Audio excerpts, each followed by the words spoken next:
Assalamualaikum warahmatullahi wabarakatuh.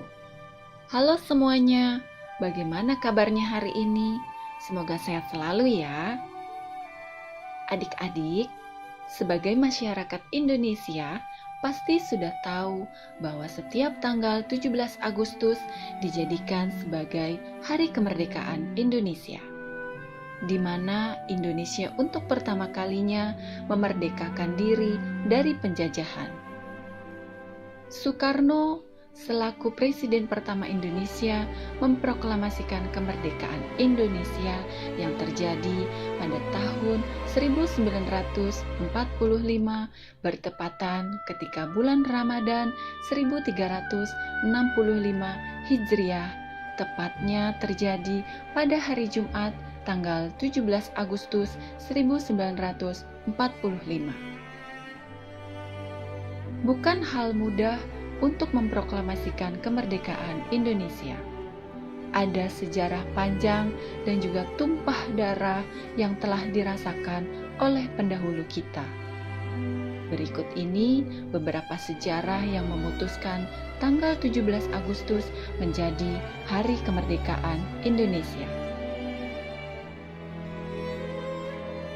Sebuah bom atom dijatuhkan di atas kota Hiroshima, Jepang, dan Amerika Serikat yang mulai menurunkan moral semangat tentara Jepang di seluruh dunia. Pada sidang BPUPKI, nama ini diganti menjadi PPKI atau Panitia Persiapan Kemerdekaan Indonesia. Soekarno, Hatta, dan Rajiman Weddiodiningrat diterbangkan ke Vietnam untuk bertemu Marsekal Terauchi. Mereka juga dikabarkan bahwa pasukan Jepang sedang menuju kehancuran. Tetapi Jepang juga menginginkan kemerdekaan Indonesia pada tanggal 24 Agustus.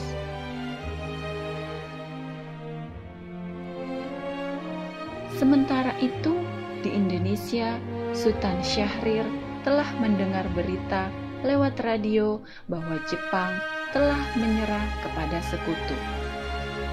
Syahrir memberitahukan kepada penyair Chairil Anwar tentang jatuhnya bom atom di Nagasaki dan Jepang telah menerima ultimatum dari sekutu untuk menyerah. Jepang melalui Marsekal Terauchi di Dalat, Vietnam, mengatakan kepada Soekarno-Hatta dan Rajiman bahwa proklamasi kemerdekaan Indonesia dapat dilaksanakan dalam beberapa hari.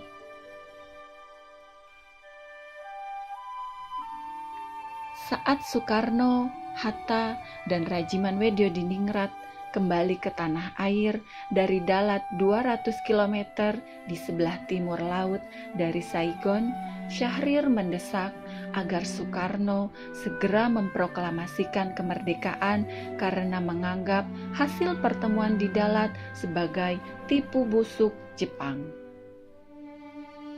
Soekarno belum yakin bahwa Jepang memang telah menyerah dan proklamasi kemerdekaan RI saat itu dapat menimbulkan pertumpahan darah yang besar serta berakibat fatal jika para pejuang Indonesia belum siap.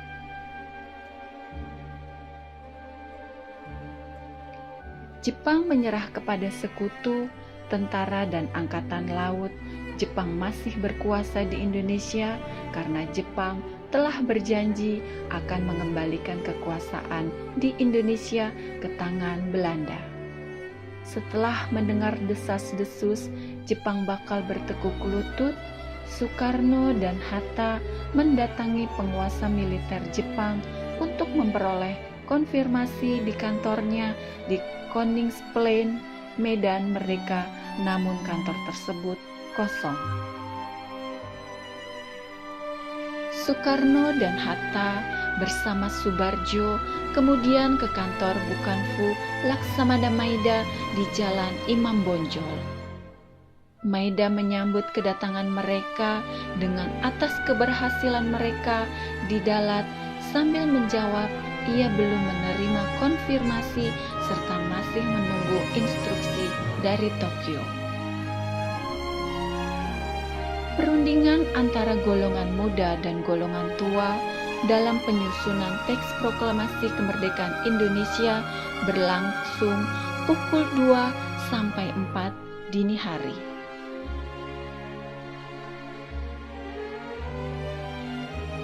Teks proklamasi ditulis di ruang makan Laksamana Tadashi Maeda di Jalan Imam Bonjol nomor 1.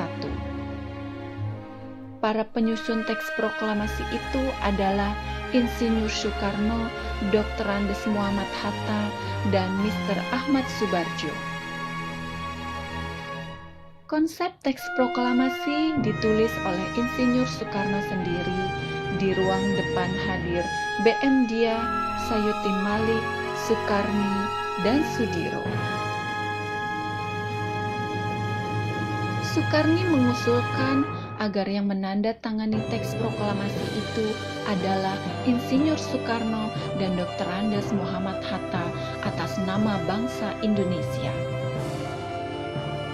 Teks proklamasi Indonesia diketik oleh Sayuti Malik.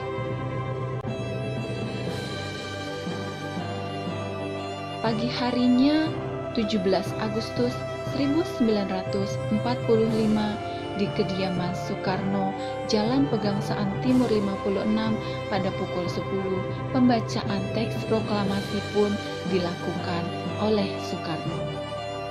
Kemudian disusul pengibaran bendera merah putih yang telah dijahit oleh Ibu Fatmawati dan Indonesia pun dinyatakan telah merdeka.